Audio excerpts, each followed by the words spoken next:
সালমান ফারসি রাদিয়াল্লাহু তাআলা আনহুর হাদিসে আছে, আল্লাহ নবী বলছেন, যারা তোমাদের ঘরে বাড়িতে কাজ করে, তারা যারা শ্রমিক, তারা তোমাদের ভাই, তারা তোমাদের বোন। বলেন সুবহানাল্লাহ। তোমরা যা খাও তা তোমরা তাদেরকে খাওয়াও, তোমরা যা পড়ো তাদেরকে তা খাওয়া পড়াও। সুবহানাল্লাহি বিহামদি, সুবহানাল্লাহিল আযীম। সমস্ত নবী রাসূলরা নিজের হাতে কাজ করে খাইছেন। কোনো মানুষ, কোনো নবী, কোনো সাহাবায়ে কেরাম বসেছিলেন না কেউ আমারে দান করবে এরপরে আমি খাবো, এই অভ্যাস কোনো নবী রাসূল আর কোনো সাহাবীদের ছিল না। বলেন সুবহানাল্লাহ। আদম আলাইহিস সালাম কি করছেন? কৃষিকাজ করছেন। দাউদ আলাইহিস সালাম কর্মকার ছিলেন, লোহা পিটাইয়া দাসন্ত পন্থী বানাইছেন। বলেন না সুবহানাল্লাহ। অনেক নবীরা সিলাইয়ের কাজ করছেন, অনেক নবীরা টেইলারের কাজ করছেন, অনেক নবীরা কৃষি কাজ করছেন, অনেক নবীরা ব্যবসা বাণিজ্য করছেন। আল্লাহ নবী সাল্লাল্লাহু আলাইহি সাল্লাম বলেন, এমন কোন নবী রাসূল দুনিয়াতে আসে নাই যারা মেষ মানে বকরি ছাগল চড়ায় নাই। বলেন সুবহানাল্লাহ। সাহাবীরাও কইল, হুজুর আপনিও কি? বলেন 2 দিরহাম টাকা ওয়াদার বদ্ধতে পারিশ্রমিকের বিনিময় মক্কার বেঈমানদের, কাফেরদের, মানুষদের বকরি ছাগলও আমি নবী চড়াইছি। বলেন সুবহানাল্লাহ। মানে ছাগল চড়াইয়া অভ্যাস করাইছেন। ছাগলের চাইতে মানুষের অভ্যাস বেশি খারাপ। আগে ছাগল চড়াইয়া ধৈর্য ধারণ করো, ধৈর্য শিখো, তারপরে মানুষের সমাজে আল্লাহ তোমাদেরকে নবী রাসূল হিসেবে প্রকাশ করে দিবেন। এরপরে যে কাফের বেঈমানদের অত্যাচার থাকবে, জালেমের জুলুম থাকবে, তোমরা এগুলি মোকাবেলা কইরা সামনের দিকে আগাইতে পারবা। বলেন সুবহানাল্লাহ। তাহলে সমস্ত নবী রাসূলরা কি চড়াইছেন? ছাগল, বকরি চড়াইছেন। সুবহানাল্লাহ বলেন না? সমস্ত সাহাবায়ে কেরাম নিজের হাতে কামাই কইরা খাইছেন। বলেন সুবহানাল্লাহ।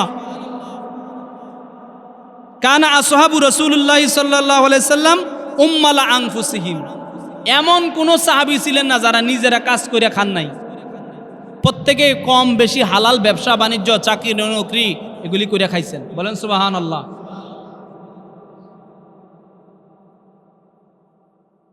তাইলে আমরা কি করব? হালাল খাবার গ্রহণ করার জন্য নিজের হাতে কাজ করতে হবে। এবং আল্লাহ নবীর হাদিস আছে এরকম, যেই ব্যক্তি কাজ করার ক্ষমতা রাখে, শরীরে সুস্থতা আছে, সক্ষমতা আছে, এই লোক যদি বসে বসে খায় তার খাবারটা হারাম। আস্তাগফিরুল্লাহ বলবেন না? যার শরীরে কি আছে? শক্তি আছে, সমর্থ আছে, এই লোক যদি কোনো ধরনের কাজকর্ম সারা খানা খায়, এই লোক কি খাবার খায়? তার খাবারটাও হারাম। আপনি আবার যতটুকু পারেন আপনার শরীরের শক্তি অনুযায়ী করবেন। কথা কি বুঝতে পারছেন না? আল্লাহ নবী সাল্লাল্লাহু আলাইহি ওয়াসাল্লামের কাছে এসে একজন ভিক্ষা চাইল, ভিক্ষুক সাহেল। আল্লাহ নবী সাল্লাল্লাহু আলাইহি ওয়াসাল্লাম, এটা আছে কোথায়? তিরমিজি শরীফের হাদিস। আনাস রাদিয়াল্লাহু তাআলা আনহু এটার রাবি, এই হাদিসটা বর্ণনা করছেন। আল্লাহ নবীর কাছে এসে একজন ভিক্ষুক ভিক্ষা চাইলেন। নবীজি দেখলেন তার শরীরে সক্ষমতা আছে কাজ করার।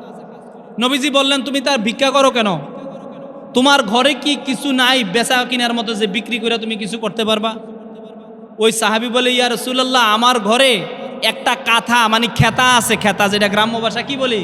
খেতা। কথা কন কি আছে? এই খেতাটার একটা অংশ আমরা নিচে বিছাই, আরেকটা অংশ দিয়ে আমরা শরীরটা ঢাইকা রাত্রে ঘুমাই, এছাড়া আর কিচ্ছু নেই। আল্লাহ নবী বলেন, এই কাঁথাটা ঘর থেকে নিয়ে আসো। মসজিদে নববীতে আনলেন, ওই সাহাবী নবীজির হাতে দিলেন, আনসারি সাহাবী, মদিনার সাহাবী।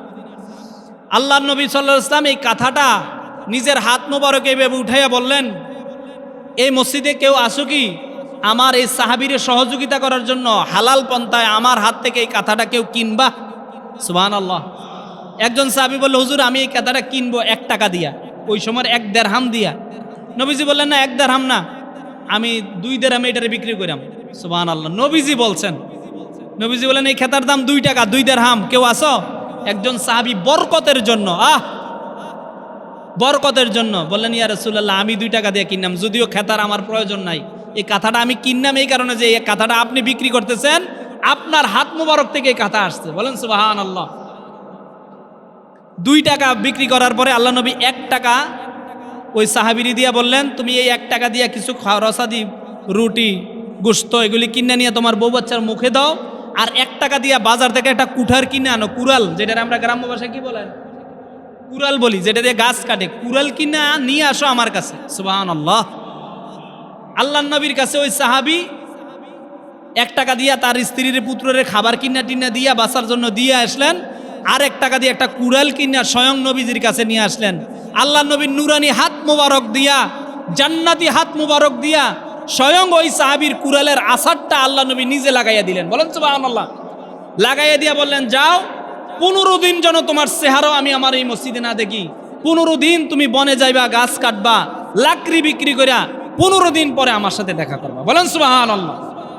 সাহাবী চলে গেছেন, তিরমিজি শরীফের হাদিস, চলে গেছেন আল্লাহ নবীর কথা অনুযায়ী। 15 দিন পরে লাকড়ি টাকড়ি বিক্রি করে আইসা বলেন, ইয়া রাসূলুল্লাহ, এই 15 দিন গাছ কাইটা লাকড়ি দিয়া লাকড়ি বিক্রি করিয়া এই 10 টাকা আমি কামাই করছি, নেন আপনার হাতে দিলাম। বলেন সুবহানাল্লাহ। আল্লাহ নবী বললেন, যাও তোমার ঘরে যাও, তোমার বউ বাচ্চার খাবার কিনে দাও, কাপড় চোপড় কিনে দাও। বলেন সুবহানাল্লাহ।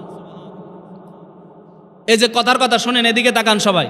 মসজিদে টাকা চাইছে, আপনি ধরেন 5,000 টাকা দিছেন, দান করছেন। মাদ্রাসায় চাইছে 5,000 টাকা দিছেন। একজন গরিবে টাকা চাইছে, আপনি তারে 5,000 টাকা দিছেন। একজন অসুস্থ মানুষ চাইছে, 5,000 টাকা দিছেন। আপনি ধনী মানুষ আছে আর কি, কথার কথা। এরপরে একজনের মেয়ের বিবাহ দিতে পারতেছেন, আপনি তারে 5,000 টাকা দিছেন। এরকম 5,000 করে আপনি অনেকগুলি টাকা দান করছেন। এবার আপনি 5,000 টাকা দিয়ে ক্যান্টনমেন্ট গেছেন, আপনার পরিবারের জন্য চাল, ডাল, তেল, তরি তরকারি, মশলা, সাবান, বিস্কিট, গরুর গোশত, মুরগি 5,000 টাকার কিনা ঘরে নিয়ে আসছেন। আল্লাহ নবী সাল্লাল্লাহু আলাইহি ওয়াসাল্লাম বলেন, সবগুলি সওয়াব হইছে, সবচেয়ে ভালো সওয়াব হইছে যেটা তোমার ঘরের বউ বাচ্চার মুখে খাবার দেওয়ার জন্য যে 5,000 টাকার খরচ করছে। কোনটা সওয়াব বেশি?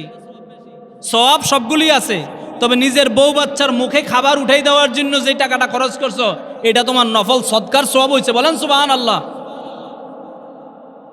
আমরা আসল কাজে অনেকেই নাই।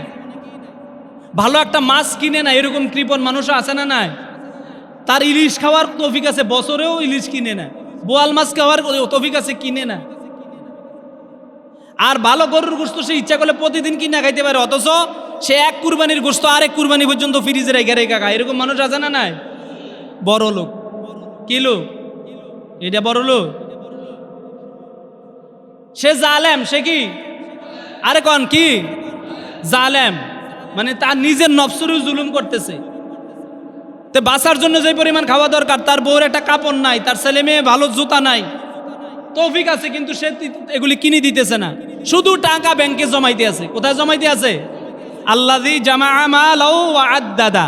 শুধু টাকা গয়না জমাইয়া খাওয়া নাই, পড়া নাই, দান নাই, যাকাত নাই, ফিতরা নাই। যারা এই পয়সাগুলি জমায়, এই পয়সাগুলি তার উপকারে আসবে না, বরঞ্চ হাসরের দিন এই পয়সাগুলি তার জন্য আযাব। কথা ঠিক না বেটি? নিজে খাইয়া, নিজে দান কইরা, নিজের বউ বাচ্চারে পড়াইয়া, এরপরে ভবিষ্যতের জন্য, বাচ্চা কাচ্চার জন্য কিছু টাকা পয়সা রাখবেন, তৌফিক থাকলে, এটা কোনো অসুবিধা নাই।